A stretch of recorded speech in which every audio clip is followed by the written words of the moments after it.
একটা সময় ছিল যখন পেট্রোল গাড়ি আর ডিজেল গাড়ি এই দুটো সমান তালে বিক্রি হতো। ইনফ্যাক্ট একটা সময় ছিল যখন ডিজেল গাড়ির সেল বেশি ছিল, পেট্রোল গাড়ির সেল কম ছিল।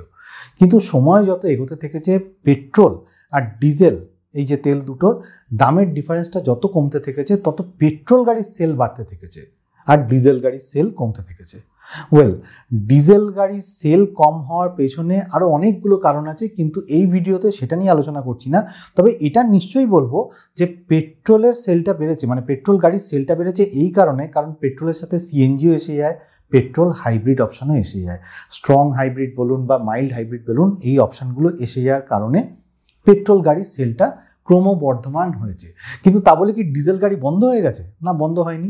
ভারতেই 6খানা গাড়ি এরকম আছে যেটা ফিয়াটের 2 লিটার মাল্টিজেট ডিজেল ইঞ্জিনের ওপর বেস করেই চলে যাচ্ছে। টাটার Harrier, Tata Safari, MG Hector plus, Jeep Compass, Jeep Meridian, এই 6টা গাড়িতে ফিয়াটেরই 2 লিটার মাল্টিজেট ডিজেল ইঞ্জিনটা লাগানো আছে।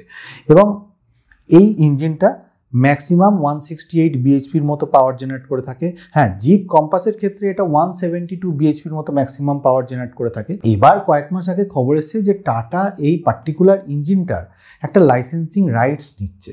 কী জন্য লাইসেন্সিং রাইটস নিচ্ছে? না, for development of this engine. তো কি ডেভেলপ করবে? ডেভেলপ করে কি হবে? পাওয়ার আউটপুটটা বাড়াবে।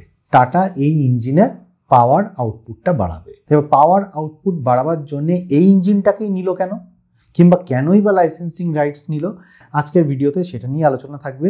আর আরেকটা প্রশ্ন থেকে যাচ্ছে যে টাটাতে তো ইনহাউস অনেক ট্যালেন্টেড ইঞ্জিনিয়ার্সরা আছেন, তো তারা in-house diesel engine tata development করলো না কেন? ওরা কেন ফিয়াটের থেকে লাইসেন্সিং রাইটসটা নিল? সেটাও আজকের ভিডিওতে আলোচনা থাকবে। কিন্তু এই ফিয়াটের 2 লিটারের মাল্টিজেট ডিজেল ইঞ্জিনটা টাটা কবে থেকে ইউজ করা শুরু করেছিল? এটা বলতে গেলে একটু হিস্ট্রিতে ফিরে যেতে হবে। মানে টাটা প্রথম প্যাসেঞ্জার ভেহিকেল বানানো শুরু করেছিল 1990 সাল থেকে। তখন ওই গাড়িতে পোজোর ইঞ্জিন ইউজ করা হতো। তারপর যে টাটা সিয়েরাটা এলো, তাতেও কিন্তু পোজোর ইঞ্জিনই ইউজ করা হয়। এরপর টাটার এস্টেট গাড়ি আসে, যেটায় 1.9 লিটারের পোজো ইঞ্জিন ইউজ করা হয়।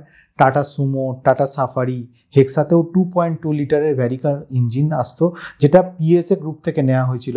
এরপর টাটা অস্ট্রিয়ার এবিএল কোম্পানির সাথে কোলাবোরেট করে ডাইকর ইঞ্জিন বানিয়েছিল, যেটা টাটা সাফারি, স্টর্ম, সুমো, হেক্সাতে ইউজ করতো। বেশ ভালোই চলছিল, কিন্তু প্রবলেম হয়ে গেল যখন BS4 এলো।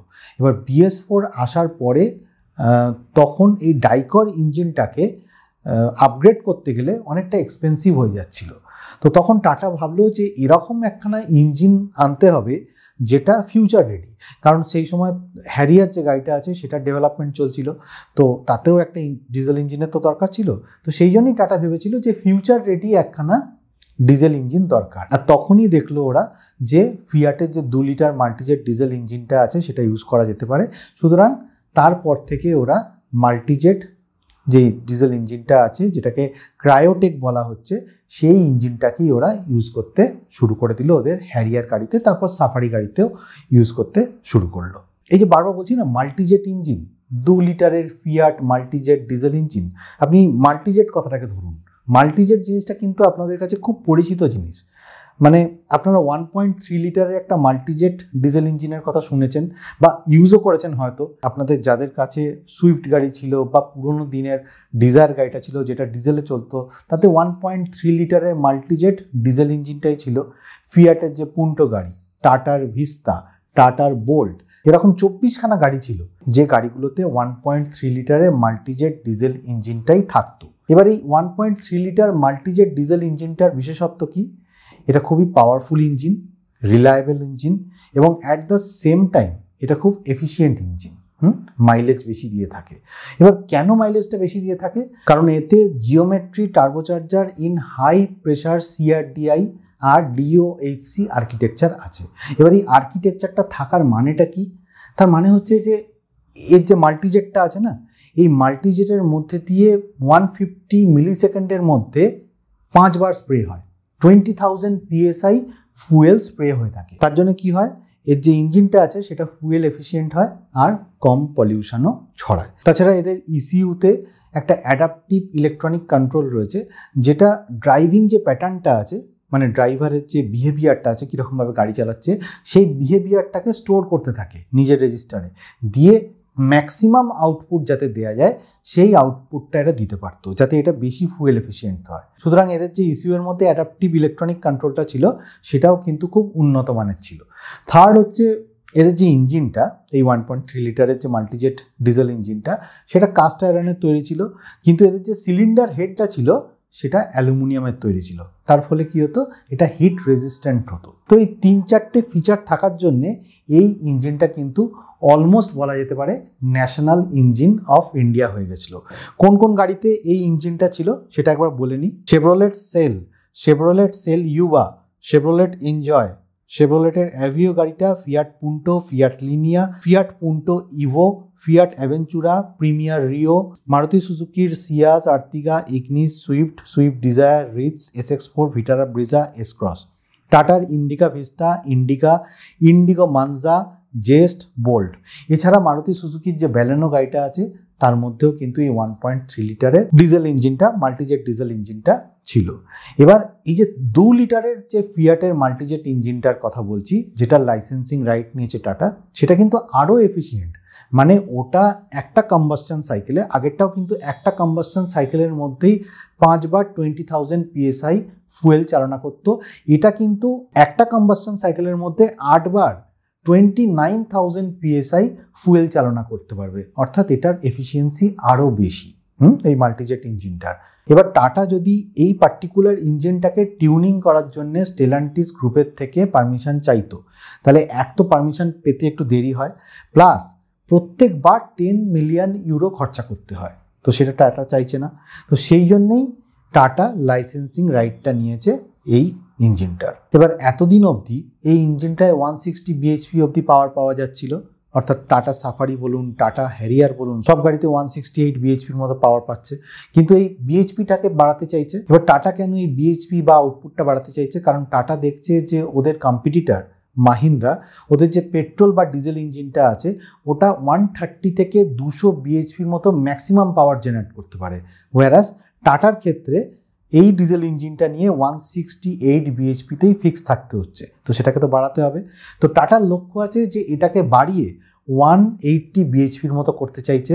আর এতে যে টর্ক, এই ইঞ্জিনটার যে টর্ক, সেটাকেও ডেভেলপমেন্ট করে 400 নিউটন মিটারের মতো বাড়াতে চাইছে। সেই জন্যই টাটা এই ইঞ্জিনটার লাইসেন্সিং রাইটস নিয়েছে। এবার এই ইঞ্জিন আউটপুটটাকে বাড়াবে কি করে?